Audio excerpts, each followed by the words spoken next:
Y en este momento estamos en comunicación con Karina Franciscovic. Ella es vicedecana de la Universidad Nacional de la Patagonia Austral. Está a cargo del programa de género de la Unidad Académica de Río Gallegos y es directora del programa de desarrollo social de la Unidad Académica de Río Gallegos. Buenas tardes, Karina. Mariano, Cecilia, te saludan. ¿Cómo estás? Hola, buenas tardes. ¿Cómo están ustedes? Bien, acá te cuento, Buenos Aires, pleno calor, con el aire acondicionado arriba, porque el clima estalló de un día para el otro y estamos en verano, de golpe, así que con calor, así andamos. 35 grados que nos están calcinando al sol, no te puedo explicar lo que es. Pero bueno, no te llamamos para hablar del clima. Acá no. Igual, como dice Ceci, no te llamamos para hablar del clima, sino para hablar un poquito de la universidad. Y como para arrancar, te queríamos preguntar, desde tu punto de vista, desde tu perspectiva, ¿cuál crees vos que es el rol que debería cumplir la universidad en lo que denominamos economía social? Bien, bueno, nosotros desde la universidad, trabajamos muy fuertemente en transformarla en un actor del desarrollo, ¿no? A esta institución.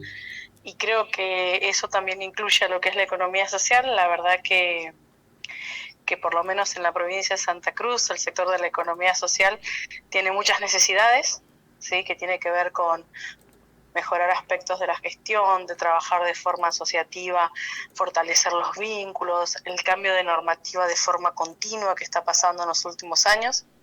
Y creo que ahí la universidad puede jugar un rol interesante de consulta, de intercambio de saberes, ¿sí? de aprendizaje conjunto, y me parece que eso es fundamental.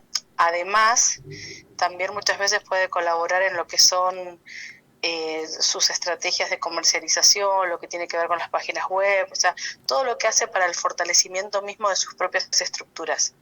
Creo que desde ahí la universidad, por lo menos nosotros trabajamos territorialmente en una misma unidad académica, tenemos 21 carreras distintas, entonces nos permite hacer un trabajo interdisciplinario y que muchas veces resulta interesante para el sector.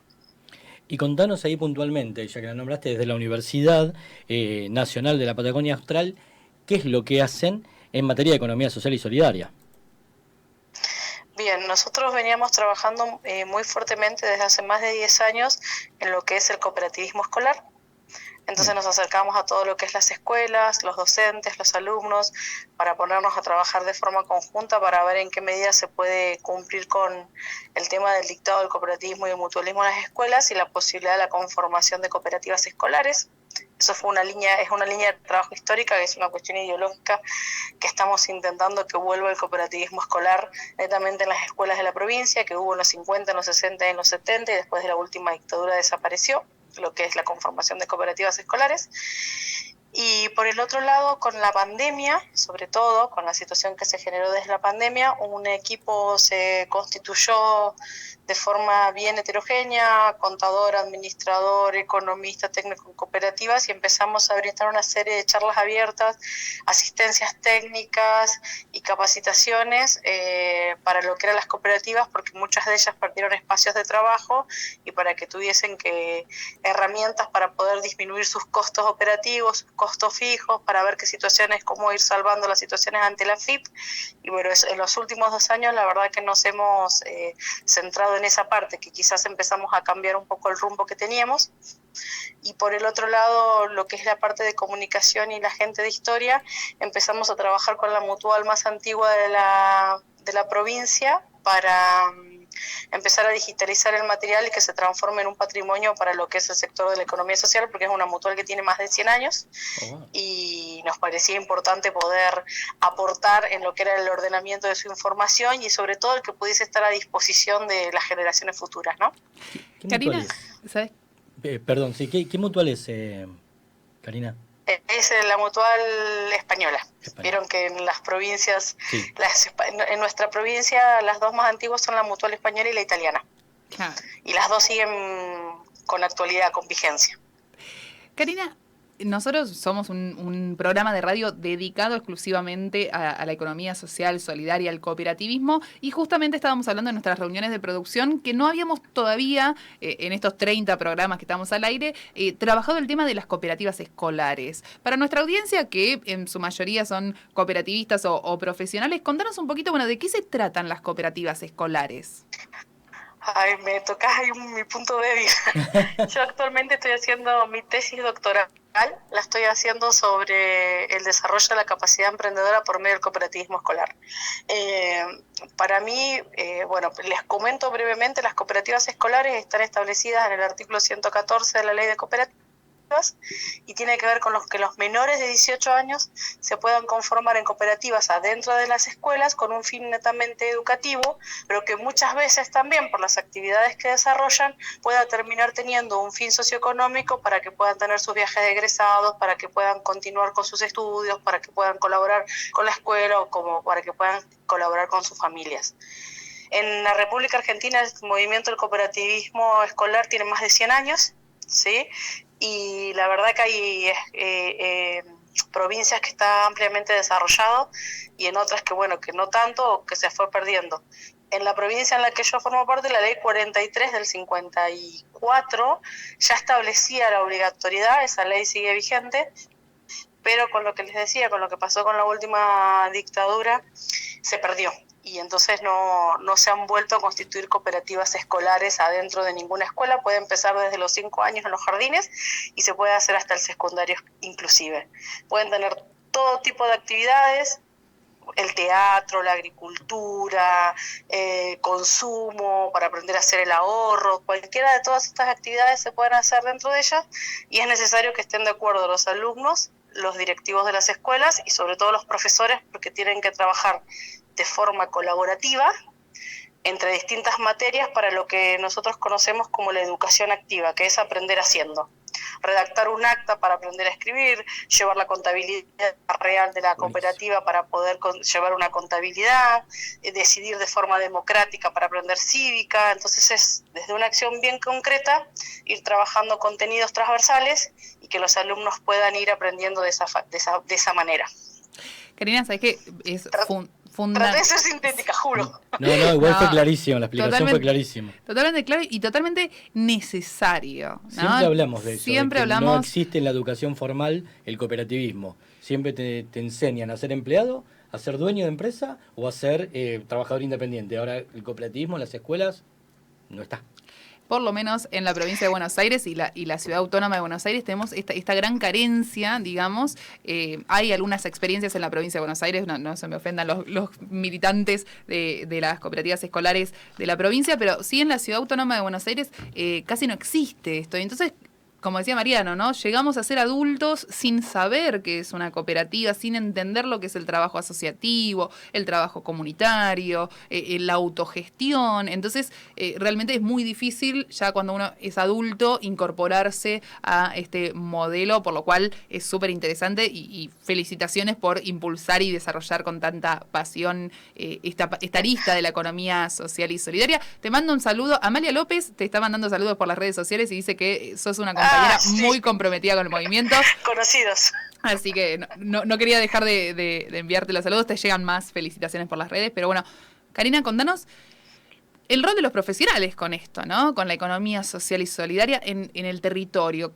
¿Cuál debería ser el rol? Porque a veces nosotros somos una cooperativa integrada por profesionales y vemos que algunos contadores, abogados, técnicos en cooperativismo como que por ahí tienen distintas formas de interpretar el trabajo que hay que llevar adelante. En tu visión, ¿cuál es el rol que los profesionales deberían cumplir? Mira, yo en lo personal fui asociado a una cooperativa de trabajo que asesorábamos cooperativas, mutuales, asociaciones y pequeños emprendimientos por 12 años. Y cuando nos preguntaban quién éramos los asociados, a partir de ahí ya los demás entraban en tensión porque no entendían por qué no éramos todos contadores, ¿no? O licenciados en administración. Era una profe de teatro, alguien de sistemas, ¿sí? Alguien de fotografía, alguien claramente de la parte contable y la parte legal, y lo que tratábamos de hacer era trabajar en el fortalecimiento de todo, porque para mí una cooperativa hoy tiene las mismas obligaciones que una SRL, pero es muchísimo más complejo porque además todas las personas tienen los mismos derechos. Entonces, ese cambio en el que la persona está por encima del capital vuelve las estructuras muchísimo más complejas. Yo siempre les explicaba a mis alumnos, existe la carrera de licenciatura en administración, ¿no? Así, en seco, de organizaciones, de lo que sea. Pero también existe la licenciatura o la tecnicatura en cooperativismo y mutualismo, porque es una estructura tan compleja que necesita de herramientas propias. Vos podés llevar una cooperativa totalmente bien en todos sus libros, que pueden ser 9, pueden ser 11, pueden ser 12, dependiendo qué cosas tengan dadas de alta o cómo hayan decidido con algunas cuestiones no obligatorias, pero así todo no funcionar como una cooperativa. Claro. Y por el otro lado podés tener una cooperativa que tenga todo un desastre, pero que tenga la lógica, que tenga la esencia del trabajo asociativo. Totalmente de acuerdo. Y hay que tratar de llegar a ese intermedio, y para los profesionales, si no están especializados en esa lógica, es muy difícil que puedan perdurar en el tiempo como asesores de esas estructuras. Totalmente de acuerdo, Karina, y esto de cuál es el verdadero cooperativista, ¿no? No es aquel el que tenga los papelitos bien ordenados y que sepa de memoria la ley cooperativa. Yo siempre conozco experiencias de por ahí personas que ni saben cuál es la ley de cooperativas, pero en los valores, en los principios, en la forma de llevar adelante el laburo, claramente es una cooperativa. En cambio, un poquito de tema, hablemos de Ríos Gallegos. Es la primera entrevista que hacemos con tu provincia, por lo cual contanos un poco cómo ves el panorama del desarrollo del cooperativismo y mutualismo en tu provincia y en la Patagonia.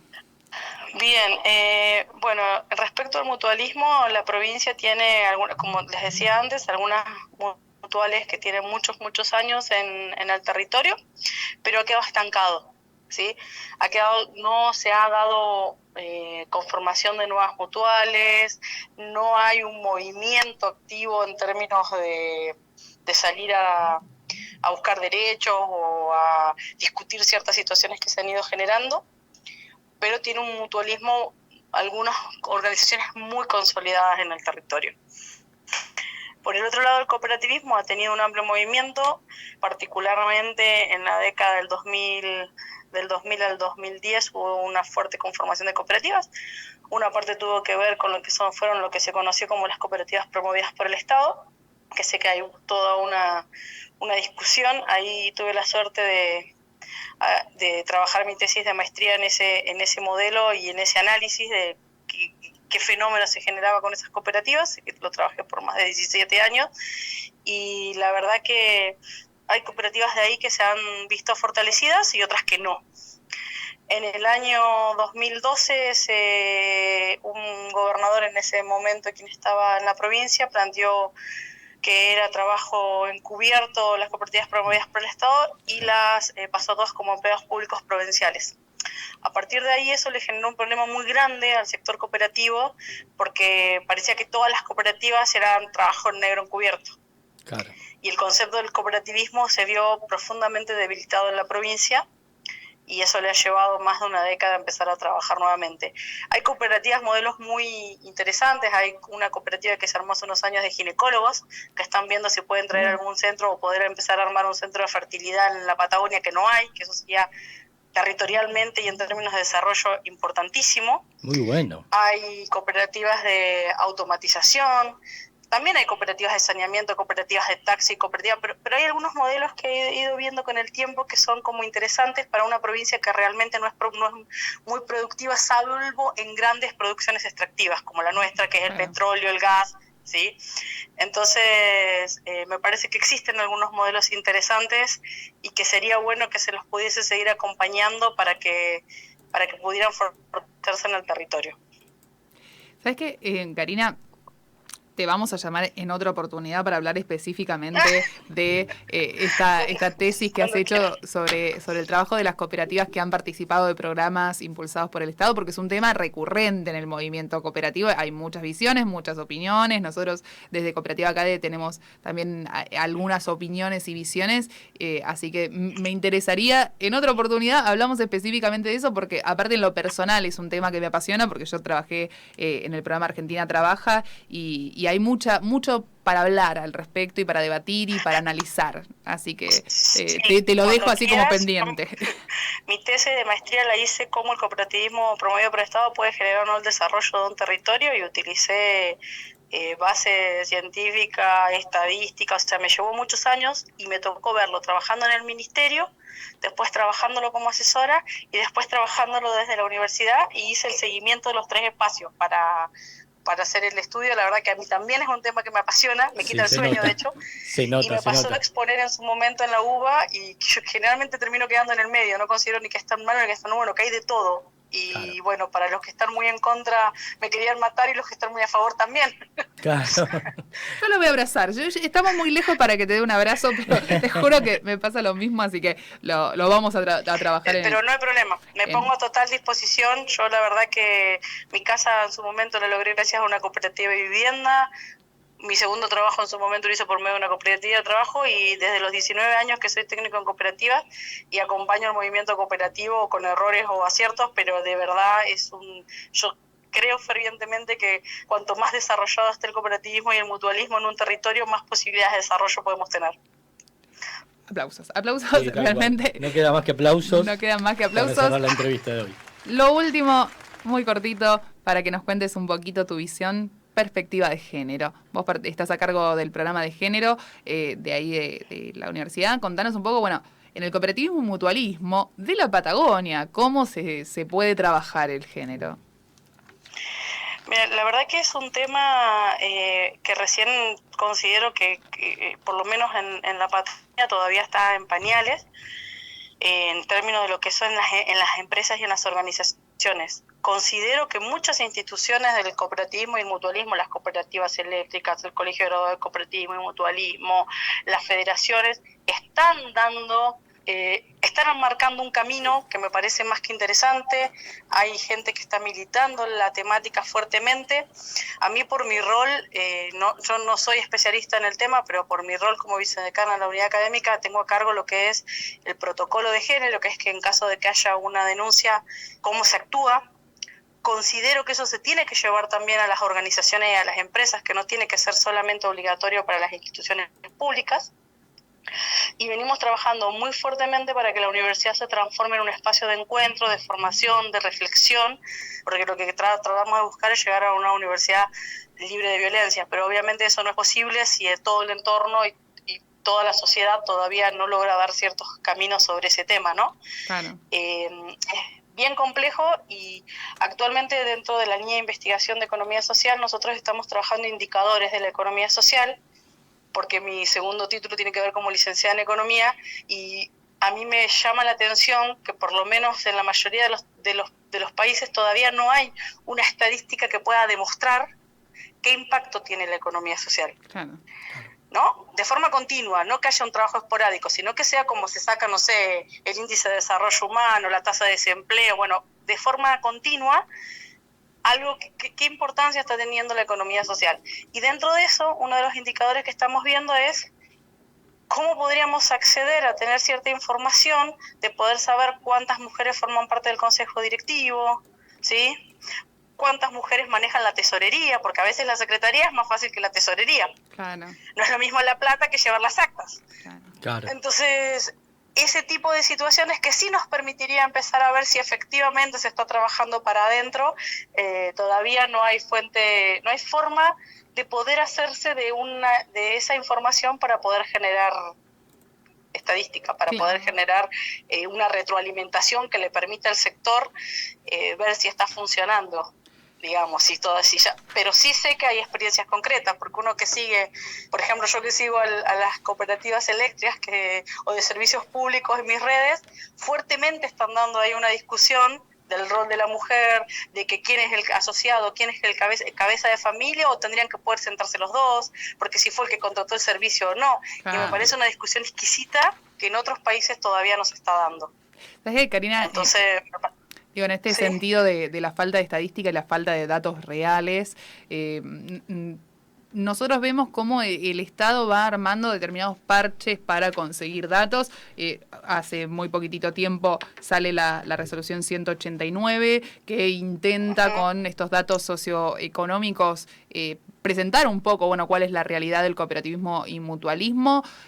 ¿Alcanza con este tipo de medidas o necesitaríamos algo más ampliado? Para saber si alcanza, primero tendríamos, por ejemplo, esa información que se saca, se entrega. Pero si ponele investigador o cualquier universidad quisiera acceder a ello para hacer investigación, no tiene acceso. Claro. Cambiaron las bases de estadísticas del INAES y hoy es mucho menos accesible de lo que era hace 10 años. Claro. En información. Claro. Y en la provincia, en el órgano local competente, no hay base de datos, por lo menos no en la provincia. Entonces es muy difícil, tenés que hacer siempre el trabajo de campo en el 1 a 1 y eso es imposible de sostener en el tiempo. Tal cual. Claro, y un tema de acceso a la información que también capaz están haciendo algo nuevo para relevar nueva información, pero si esa información no es accesible, es lo mismo que no tenerla. Claro. Y solamente van a ser los informes que emanan del órgano de Contralor. Sí, yo creo que ahí hay todo un trabajo todavía por hacer. Yo siempre digo, una vez tenía que hacer un trabajo en economía y necesitaba saber la tasa de interés. No me meto en economía, en un dato sensible, la tasa de interés del país, y yo de Argentina no la podía conseguir y de Estados Unidos la conseguía por día desde el año 1920. Claro. Claro. No tenemos datos. Bueno, Entonces, es algo que se habla en las distintas propuestas, en un marco de año electoral. Todos los partidos políticos hablan de la necesidad de armar estadísticas porque la Argentina no sabe de qué pasa en la Argentina, digamos. Entonces, sin datos es muy difícil pensar políticas públicas o pensar dónde tenemos que focalizar la energía y el trabajo si no sabemos en qué contexto estamos, ¿no? Sí, bueno, así es. Ahí estamos. Karina, te tenemos que dejar. Muchísimas gracias por haber pasado por Copar la Radio. Ya te sacamos el compromiso de un nuevo contacto, así que te agradecemos mucho el haber estado con nosotros. No, muchas gracias a ustedes por la invitación y estamos a total disposición para lo que necesiten. Pasó por acá por Copar la Radio Karina Franciscovic, vicedecana de la Universidad Nacional de la Patagonia Austral, una grosa del cooperativismo de la Patagonia.